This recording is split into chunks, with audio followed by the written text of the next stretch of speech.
Hi friends, welcome back to my channel voice of Jyothi 143. ఈరోజు చేపల పులుసు అంటే సవడ అనమాట. ఈరోజు సవడ పులుసుని ఎలా చేసుకుందామో చూద్దాము. ఆనియన్స్, టమాటాలు, పచ్చిమిరపకాయలు అన్నీ ఆల్రెడీ ముందుగానే వేసాను. దీనికి కొంచెం ఆయిల్ ఎక్కువగా పడుతుంది కాబట్టి 2 స్పూన్స్ ఇంకా ఎక్స్ట్రా ఆయిల్ కూడా వేసాను. తర్వాత సాల్ట్ వేస్తే తొందరగా ఫ్రై అవుతుంది, అందుకని చెప్పి సాల్ట్ని వేసుకున్నాను. ఆ తర్వాత కొంచెం బ్లాక్ పెప్పర్ వేసుకున్న తర్వాత కొంచెం 2 టేబుల్ స్పూన్స్ కారము.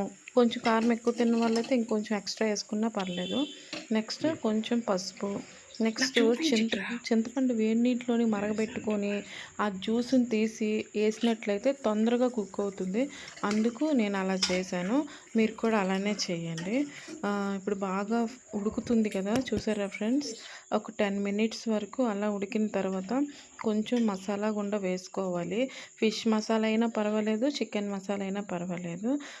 వేసుకున్న తర్వాత ఫిష్ని వేసేసుకోవడమేని.